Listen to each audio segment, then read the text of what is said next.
so moving on to GMS3 forms for temporary residents then. Okay, so we're back with Brenda. We've got another patient, and now we've got Bob. Bob's on holiday in Devon, but Bob currently lives in Accrington. But unfortunately, when he's been on holiday, he's become unwell and he needs to see a GP. So Bob can be treated as immediate and necessary. So a patient who is away from home and temporary resident in your practice for at least the next 24 hours and needs to see a doctor for medical advice or treatment is classed as a temporary resident. So for the first 24 hours, a patient can be treated as immediate and necessary, and that's when a GMS3 form can be completed, and that can be in place for up to 3 months. Now, the GMS3 form can be ordered in the supplies area if your practice needed to get some more of those. Now, just make sure that when it's completed, all the administrative details are included, including any notes about the illness or any treatment that they've had. Essentially, just making sure that Bob's current GP knows what treatment he's had while he's been away, just so he knows what medication has been prescribed, if any, and then they can continue treatment when he goes back home. You can include things like telephone advice, if he's had any minor operations and any treatment received. Anything that's valuable information needs to go on that form, just so the information is passed to his registered GP.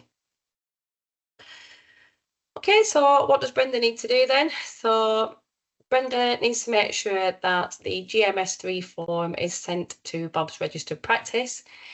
Now, I know on some of the previous webinars, we've had a lot of people saying like, well, when should we send the form? You know, I save the forms up. We send them every couple of months.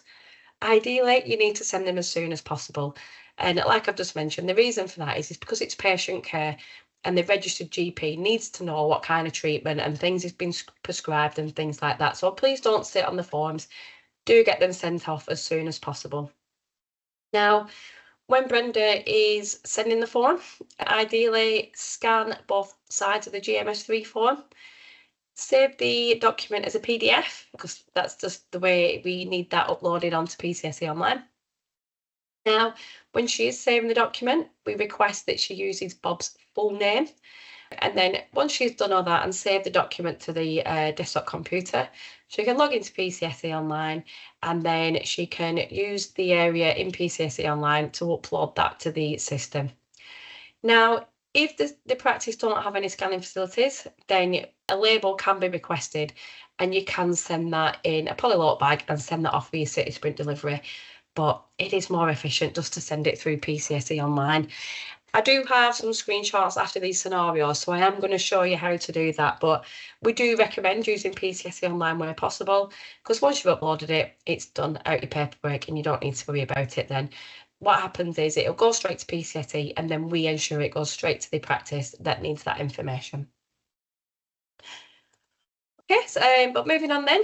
So we now have Mrs. Kumar, who is an international visitor.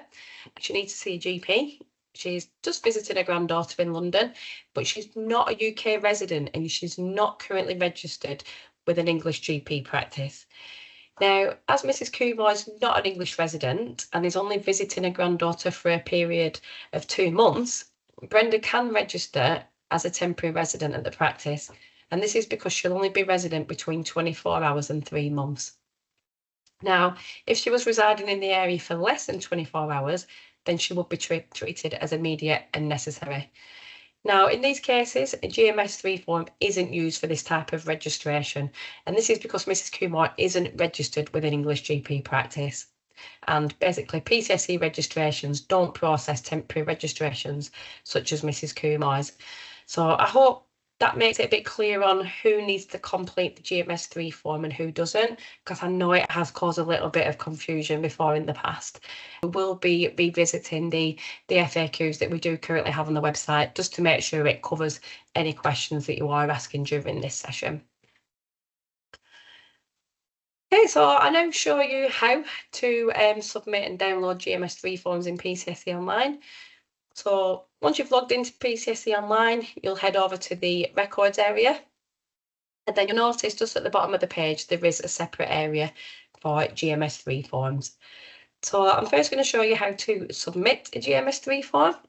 So you just head down there and click where it says submit a GMS3 form. And then from this page, this is where you can just directly upload it straight to PCSE Online. You first just need to make sure that the details are entered correctly on the form. Make sure that you've scanned the form as I previously mentioned, making sure that it's saved with the correct name, saved as a PDF document, all those kind of bits and pieces. And then once you have that saved to your computer, you can simply just drag and drop it in this area there, and then that will be uploaded to PCSE Online. Now, if you don't want to drag and drop, I'm quite old school. I probably would click browse, to be honest. I'd click browse and then I'd just find where I've saved that file on my desktop. I think if I was working at a practice, I might just have a file that says GMS3 forms, browse in there, find Bob's form that's just been to the practice, and then I'd upload it that way and then get that sent out. Again, if you don't have scanning facilities and you can't use this efficient service, then you can still request for a tracking label and then you can send that off within a shipping bag as you would if you were sending a normal medical record. You just literally head over to this area here where it says request tracking label, and then you can select how many labels you need at that point. But again, I suppose I just want to stress really, please do send these forms off as soon as you can, because I think I don't know who it was obviously, but we had somebody that was saying they'd just keep them to one side until they had a pile and then they'd send them off. Now, when you do send them off through City Sprint, if you've ordered a label, you can include more than one form in the bag, but don't wait to build up the forms then to send them. Do get them sent as soon as possible. And you basically just do the same as you would when you were sending a normal medical record. So you pop it in the bag and just make sure that you've affixed the label onto the shipping bag and then just send with your next City Sprint delivery. Okay, so on the flip side then, you might have some patients at the practice that have been seen elsewhere while they've been away or away from home, and we've sent some forms to you. So you can then head over to download GMS3 forms. And then what this will do, it'll provide a list of all the forms that have been sent to your practice for patients that have been seen at a different practice. Now, you do have various options here. I mean, I know there's only a couple of examples on here. You might have more than this. I suppose it depends what kind of size practice you are. But again, you can filter and search for various things just by using those search areas at the top. And you also have the option to download an archive. So you can download the file and then you can save that to your clinical system, or you can download and print that and put that within the physical medical record of your patient.